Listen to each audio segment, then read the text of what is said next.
باب ما ینہا عن اضاعۃ المال، مال ضائع کرنے سے جو روکا جاتا ہے. وقول اللہ تبارک و تعالی، اللہ سبحانہ و تعالی کا فرمان ہے، واللہ لا يحب الفساد، اور اللہ فساد کو پسند نہیں کرتا، ولا يصلح عمل المفسدین، اور فساد کرنے والوں کے عمل کی اصلاح نہیں کرتا. وقال فی قولہ تعالی اصلاتک تأمرک ان نترک ما یعبد آباؤنا او ان نفعل فی اموالنا ما نشاء. اے شعیب، یہ سورۃ ہود کی آیت ہے جس کا ترجمہ یہ ہے کہ اے شعیب، کیا تیری نماز، تیرا دین تجھے یہی حکم دیتا ہے کہ ہم اپنے آباء و اجداد کے طریقوں کو چھوڑ دیں، یا ہم اپنے مالوں میں جو کرنا چاہتے ہیں وہ نہ کر سکیں؟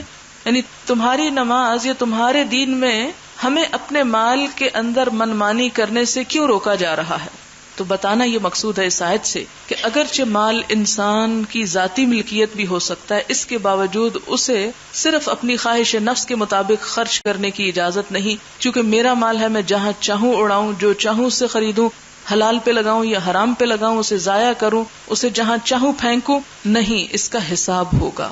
آپ سب جانتے ہیں ابن آدم کے قدم میدان حشر سے نہ ہل سکیں گے جب تک کہ وہ 5 سوالوں کا جواب نہ دے، اور اس میں سے ایک کیا ہے کہ مال کہاں سے آیا اور کہاں لگایا، کدھر خرچ کیا اس کو.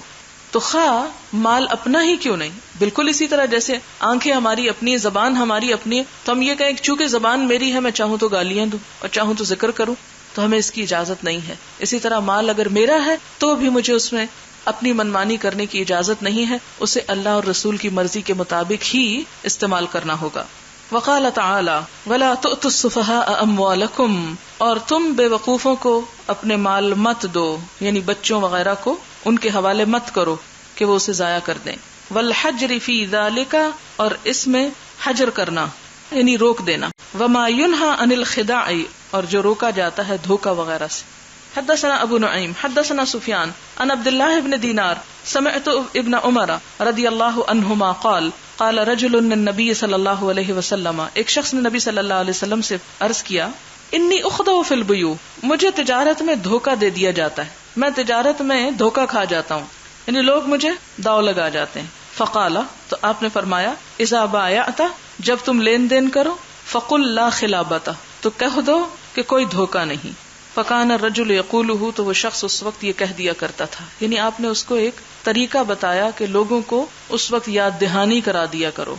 حدثني عثمان حدثنا جرير عن منصور عن الشعبي عن وراد مولى المغيرة بن شعبة عن المغيرة بن شعبة قال قال النبي صلى الله عليه وسلم، نبی صلی اللہ علیہ وسلم نے فرمایا، ان اللہ حرم علیکم، یقیناً اللہ تعالیٰ نے حرام کیا تم پر، کس چیز کو؟ عقوق الامہات، ماؤں کی نافرمانی کو. عاق اسی سے ہے، والدین کا اولاد کو حقوق سے محروم کرنا، اور اولاد کا والدین کو حقوق سے محروم کرنا بھی عقوق ہے. عقوق الامہات ووعد البنات، اور بیٹیوں کو زندہ درگور کرنا. وعد وَإِذَا الْمَوْعُودَةُ سُئِلَتْ، وعد ہی سے موعودہ ہے. وَمَنَعَ وَهَاتِ، اور روکنے سے یعنی کسی کو اس کا جائز حق نہ دینا، منع کر دینا. وَهَاتِ، اور لاؤ یعنی مانگنے سے، یعنی روکنے سے بھی منع کیا، مال کو روکنا یا کسی کا حق ادا کرنے سے روکنا، اور اسی طرح سوال کرنا، اس سے بھی روکا گیا. بہت جامع 2 لفظ ہیں، وَمَنَعَ وَهَاتِ. منع کا کیا مطلب؟ منع کرنا. وہ آپ آیت پڑھ چکے نا، الَّذِينَ يَبْخَلُونَ وَيَأْمُرُونَ النَّاسَ بِالْبُخْلِ، جو خود بھی بخل کرتے ہیں اور دوسروں کو بھی کہتے ہیں بخل کرو. تو یہ منع وہی ہے کہ دوسروں کو بخل کا حکم دینا. وَهَاتِ، دوسروں کے مال پہ نظر رکھنا اور ان سے سوال کرنا. ہاتھ کا مطلب ہوتا ہے، لفظی معنی ہوتا ہے لاؤ، ادھر لاؤ، مجھے دو، یعنی مانگنے سے بھی منع کیا ہے. وَكَرِهَ لَكُمْ، اور ناپسند کیا تمہارے لیے، کس چیز کو؟ قیل وقال، قیل و قال، بحث مباحثے کو. وَكَثْرَةِ السُّؤَال، اور بہت زیادہ سوال کرنے کو. وَإِضَاعَةِ الْمَال، اور مال ضائع کرنے کو. اب آپ دیکھیں کہ ایک سوال پسندیدہ ہوتا ہے اور وہ سوال ہوتا ہے جو حق کی طلب میں انسان کرے، اور ایک سوال ناپسندیدہ ہے جو بنی اسرائیل کی قسم میں سے ہو کہ ان البقرہ تشابہ علینا ما لونہا، اور اس قسم کے سوال کہ اس کا رنگ کیسا اور عمر کتنی ہو، اور اس چیز کو ناپسند کیا گیا.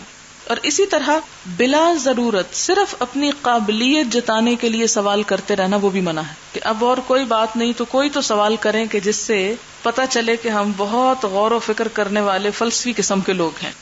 یعنی بغیر ضرورت کوئی بھی چیز کرنا جو ہے وہ منع ہے. ضرورت کے ساتھ بہت سارے سوال بھی جائز ہیں لیکن بلا ضرورت نہیں جائز. پھر اسی طرح اور کس سے منع کیا گیا؟ وَإِضَاعَةِ الْمَالِ، مال ضائع کرنے سے. یعنی مال کا استعمال تو جائز ہے، مال کا استعمال باعث ثواب ہے، لیکن مال کا ضائع کرنا، اور اس کی بڑی بہترین مثال آپ کے اپنے گھر میں ہوگی کہ ہم کھانا زیادہ ڈال لیتے ہیں، تھوڑا کھاتے ہیں اور باقی بن میں یا سنک میں یا ادھر ادھر ضائع کر دیتے ہیں. تو اس کی اجازت نہیں. اس میں حد الوسع.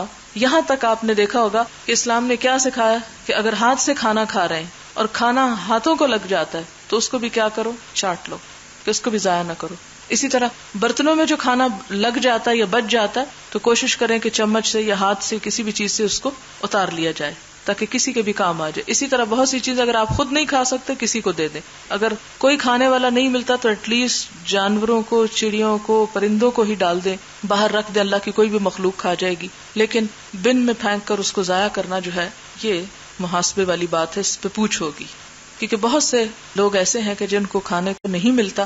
تو آپ دیکھیں کہ ایک گندم کا دانہ بننے میں کتنے مرحلوں سے گزرتا ہے، اس پر کتنی انرجی لگتی ہے، کتنے وسائل استعمال ہوتے ہیں، دھوپ، پانی، زمین کی مٹی، فضا، یہ ساری چیزیں ایک دوسرے سے کوآرڈینیٹ کرتی ہیں، پھر جا کر وہ نکلتا ہے.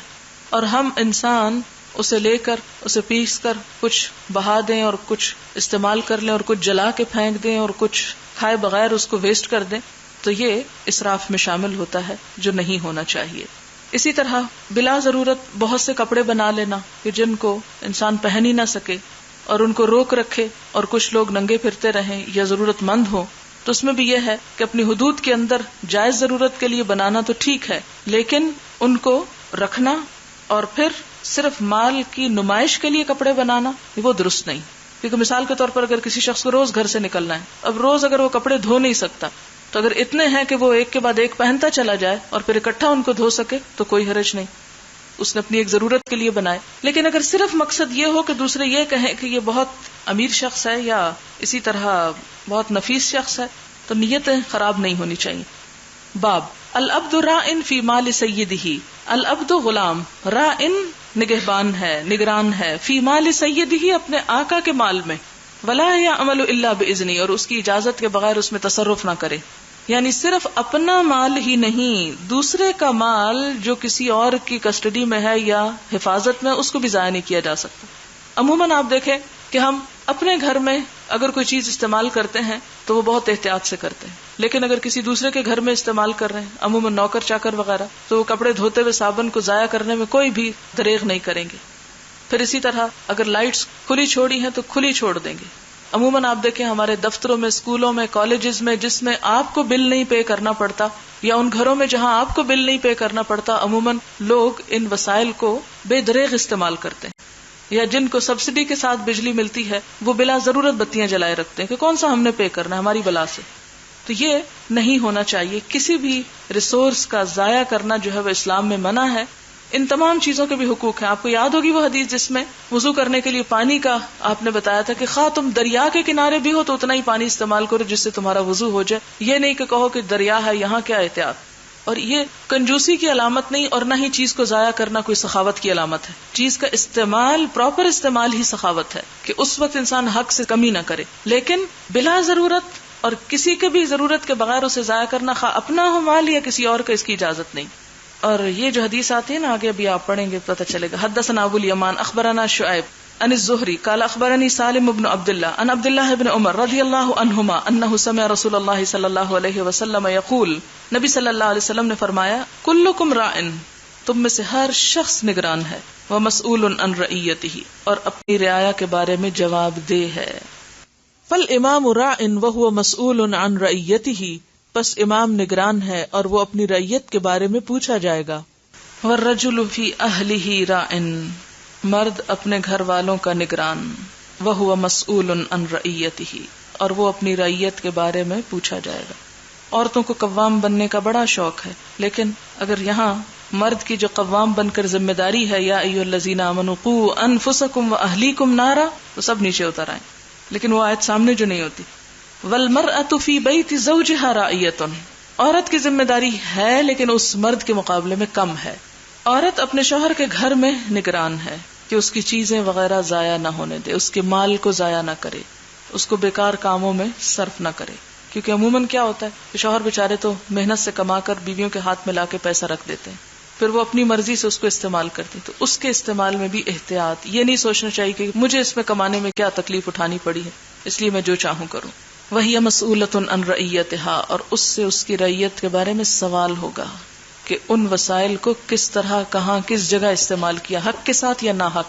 اور اس میں بھی وہی بات آتی ہے نا کہ مال اپنا نہیں شوہر کا ہے، تو اس لیے ضائع کر دینا کہ شوہر کا ہے، جتنا استعمال کریں گے اتنا ہی ملے گا. وہ جس طرح آتا ہے نا کہ لا تأکلوہا اسرافا وبدارا ان یکبروا، کہ یتیم کا مال اس لیے جلدی جلدی اور زیادہ زیادہ استعمال ہو کے بڑے ہو کے مطالبہ نہ کریں. تو اسی طرح شوہر سے بھی کہ جتنا بھی لگا دیں ورنہ جو بچ جائیں گے وہ تو واپس چلے جائیں گے، تو کیا فائدہ. اس لیے اپنی حسرت پوری کر لیں، تو یہ بھی نہیں ہونا چاہیے. والخادم فی مال سیدہ راع، اور خادم، نوکر، غلام اپنے مالک کے مال میں کیا ہے؟ نگران. وہو مسئول عن رعیتہ، اور وہ اپنی رعیت کے بارے میں جواب دہ ہے. اس کی رعیت کیا ہے؟ مثلاً وہ کچن میں کام کرتا ہے تو کچن اس کی رعیت ہے. اس میں رعیت میں انسان ہی ضروری طور پر نہیں شامل ہوتے، وہ تمام چیزیں جن پر انسان کو تصرف کا اختیار ہے. قال فسمعت هؤلاء من رسول اللہ صلی اللہ علیہ وسلم، کہتے کہ میں نے یہ باتیں حضور صلی اللہ علیہ وسلم سے سنی. واحسب النبی صلی اللہ علیہ وسلم قال، اور میں سمجھتا ہوں کہ آپ صلی اللہ علیہ وسلم نے یہ بھی فرمایا. والرجل فی مال ابیہ راع، اور ایک شخص اپنے باپ کے مال میں بھی نگران ہوتا ہے. یعنی بعض اوقات بزنس میں بچے والدین کے مددگار ہوتے ہیں تو انہیں اس کی نگرانی بھی ضروری ہے. وہ مسئول عن رعیتہ، اور وہ اس کی رعیت یعنی اپنی تصرف کی چیزوں کے بارے میں پوچھے جائیں گے. اسی طرح آپ دیکھیں کہ بعض اوقات دفاتر میں بیٹھ کر لوگ کاغذ کا بے دریغ استعمال کرتے ہیں، پین وغیرہ کا، اور اسٹیشنری جو آفس کی ہوتی ہے یا جو بھی چیزیں آفس کی ضرورت کی ہوتی ہے، یا ایون ٹیلی فون. آپ دیکھیں کہ لوگ گھر سے ٹیلی فون نہیں کریں گے، آفس کا یوز کرنے کی کوشش کریں گے تاکہ اپنا بل بچا سکیں. تو یہ بھی اسی چیز میں آ جاتا ہے کہ اس کے بارے میں بھی پوچھ ہوگی. فَكُلُّكُمْ رَاعٍ، تو تم میں سے ہر ایک نگران ہے. وَكُلُّكُمْ مَسْئُولٌ عَنْ رَعِيَّتِهِ، اور ہر ایک سے اس کی رعایا کے بارے میں سوال کیا جائے گا، پوچھا جائے گا. وآخر دعوانا ان الحمد للہ رب العالمین. سبحانک اللہم وبحمدک، نشہد ان لا الہ الا انت، نستغفرک ونتوب الیک. والسلام علیکم ورحمۃ اللہ وبرکاتہ.